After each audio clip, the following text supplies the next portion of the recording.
Ça c'est le frère Citroën. Là, je sais que c'est un mec de Ravels. C'était un mec, un bombardeur de Ravels.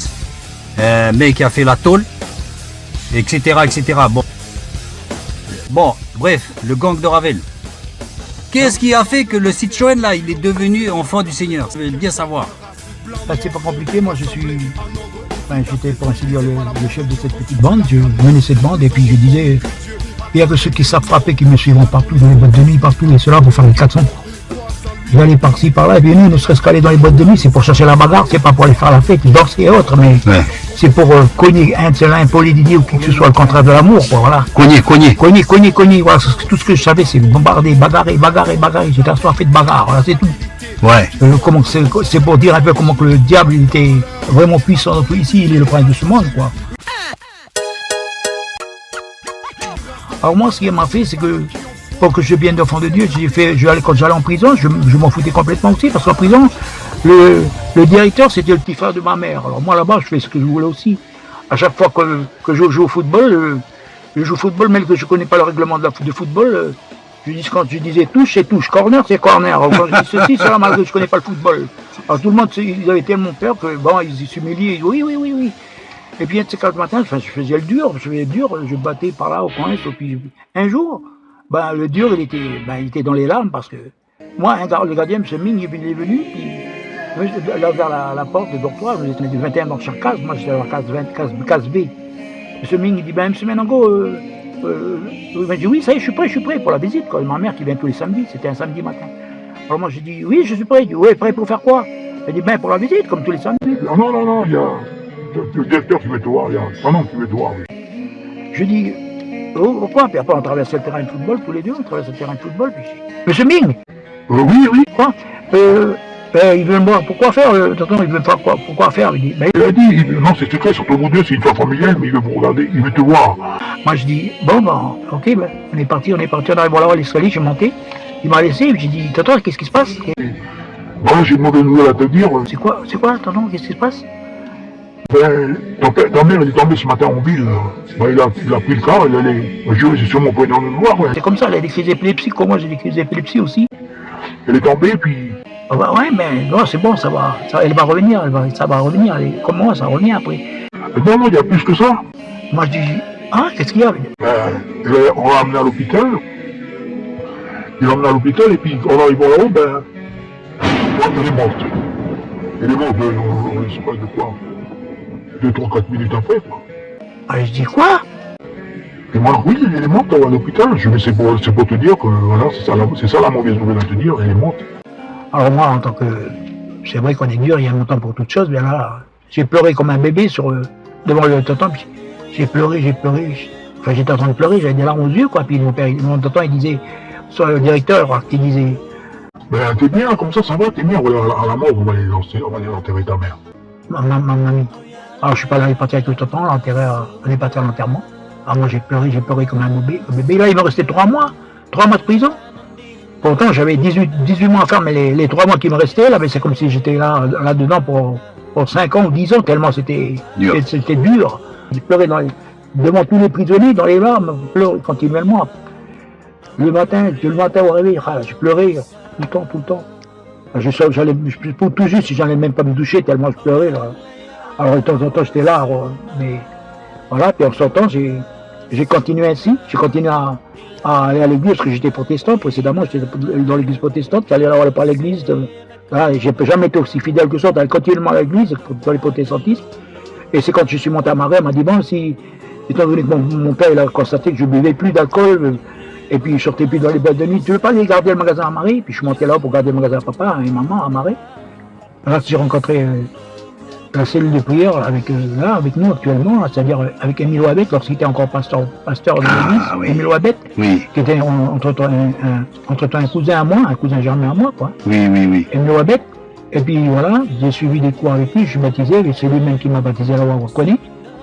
Et je suis parti comme ça, maintenant je suis devenu un enfant de Dieu. Et je dis pas que c'est vrai qu'il y a des biens à toutes choses, parce que là, depuis que j'ai été baptisé, là, je suis à mon 3e rétrograde. Ouais, c'est Michel Tabé qui a déclaré ça. L'épreuve, c'est jusqu'à ta mort. C'est jusqu'à ta mort. Faut pas croire que l'épreuve, c'est quand tu le... Ouais, c'est tous les jours. Tous les jours. Puis, J'ai réfléchi, ah ben oui, en effet, ouais, c'est. Parce que l'épreuve, c'est tant que tu as les yeux ouverts, t'es confronté à telle ou telle épreuve, tu regardes, il y a déjà ne serait-ce que regarder, tu as déjà péché, alors ouais, ben c'est resté comme ça. Alors. Tu t'es fait ainsi, tu dis, c'est là que tu as Oui. compris, tu dis, Oui. il y aura toujours l'épreuve, mais Oui. toi, t'étais un combattant, un guerrier. C'est vrai que maintenant, je suis appelé à porter une croix digne, quoi. Chez les protestants, ben, je portais une croix, mais je prenais mal en considération la parole qui dit toutes choses te sont permises et tout ne te sont pas utiles, parce que ils me sont permis d'aller boire, moi il m'est permis d'aller boire, faire les 400 coups, aller à les boîtes de nuit, faire ceci, ils vont concubinage. Ah, moi j'avais au moins 15 ou 16 concubinages, j'ai eu dans ma jeunesse, mais c'est pas pour me vanter, mais j'avais tellement de concubinage que je prenais ça à la rigolade, alors que maintenant, ne serait-ce que regarder, quand je constate que ne serait-ce que regarder une femme dans les désirs de la convoiter, il y a déjà un adultère, alors là, je vis dans le concubinage, je dis pas que c'est pire, mais la Bible confirme qu'il n'y a pas de grand et de petit péché, ne serait-ce que regarder, t'as déjà combien de péchés.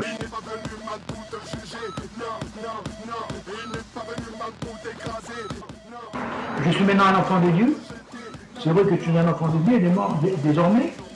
Mais malgré que je suis un enfant de Dieu, j'ai toujours l'épreuve de fait pour tout. Je déclarais aussi que, en étant dans mon Ravel, quand j'étais encore le chef de bande du quartier, je ne voulais pas de religion chez moi. Je voulais dans la bande, je disais aux jeunes à ma bande que, bon, ici c'est un quartier et que je ne veux pas de religion, surtout vieille voix, là, je ne veux pas les voir ici, il n'y a pas de vieille voix. Ici, il n'y a pas de vieille voix. Et la première cellule de prière, c'est chez la famille Macassa. Oui. C'est chez Gilbert. Gilbert Macassa. Toi, tu voulais pas de ça, toi? Alors, je voulais pas de ça, et puis on a commencé par j'envoyais les jeunes pour bombarder, j'envoyais les jeunes bombarder à coups de cailloux, puis. Bombarder la maison? Oui, moi à la maison, là, le Seigneur, il n'y avait pas eu. C'est eux qui faisaient le travail, quoi. Ouais. Moi j'annonçais ça, puis. C'est tout. C'est vrai que maintenant, il y a un temps pour beaucoup de choses, maintenant que je suis devenu un enfant de Dieu, cette église-là, je regrette, c'est vrai, mais c'est fait. C'est fait, voilà. Et comme seul d'Otars, j'ai la regrette, mais voilà. Oui. Pourquoi me persécutes-tu, si tu aimes? Vous savez, vous parlez de ça, mais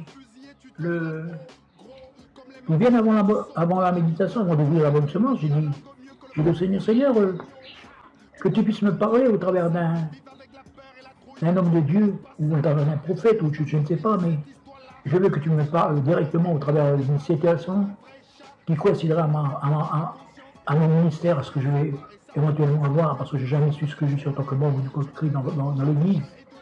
Je me doute de certaines si je suis le pied ou la main, mais je ne sais pas ce que je suis appelé à être dans l'église. Et mon vœu reste toujours caché, personne ne le veut, ne regarde que toi et moi. Et je veux que tu me parles au travers de ce vœu. Parle-moi au travers de ce vœu et je veux ouvrir la bonne semence de manière à ce que tu puisses me parler au travers des ministères qui coïncidera à mon vœu. Et en effet, c'est aujourd'hui, le 20 janvier 2017, vers la bonne semence. Et voilà que je tombe sur l'histoire de Saul, l'appel de Saul de Tarse. Saul, pourquoi me persécutes-tu sur la route? C'était sur la route de Damas. Et Saul, c'était celui qui fut l'apôtre Paul.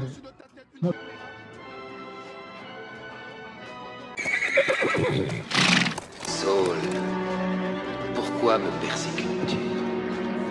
Je ne dirais pas davantage pour dire, bon, je suis quelqu'un d'important, mais Dieu a fait fort raison, il a choisi les choses vaines de ce monde pour se glorifier, les choses dans mon quartier à Montréal ou toutes les églises. Aujourd'hui, je constate que, même au travers d'une petite faiblesse quelconque, je constate maintenant que depuis que je suis revenu, toutes les églises, même jusqu'aux familles, personne ne veut plus m'embarquer avec leur voiture, ils me laissent tous de côté. Alors, il y a 3 jours, 2 jours, là on est dimanche, il y a 3 jours de ça, je suis rentré, et d'habitude tout le monde s'est disputé pour m'emmener, d'habitude tout le monde dit, bon je vais avec eux, si viens avec moi, mais cette fois-ci, personne ne voulait m'emmener, personne. Je dis, oh là, attends, qu'est-ce qui se passe? C'est peut-être que parce que j'ai eu un problème avec David Lunten, mais quand on porte une croix, c'est une croix lourde, ce n'est pas une croix en plastique. Avec une croix en plastique, vous voyez, on peut porter la croix et puis courir avec, c'est ce que bon nous sommes, mais une croix en bois, ben, on cherche à réfléchir ce qui nous arrive, on marche tout doucement, on épaule une croix en bois et c'est lourd. Christ, il a fait plus que porter une croix en bois, il a été crucifié sur le calvaire, sur cette croix. Alors moi, aujourd'hui, je m'estime heureux parce que je ne suis pas allé à être crucifié, mais je reçois le pardon de mes péchés, malgré mes hauts et mes bas. Je dis merci Seigneur parce que tu m'as choisi en tant que chose vaine Un jour ou l'autre, tout le quartier de Montravel sera dans l'étonnement et la surprise d'être aussi avec moi dans la même église que moi.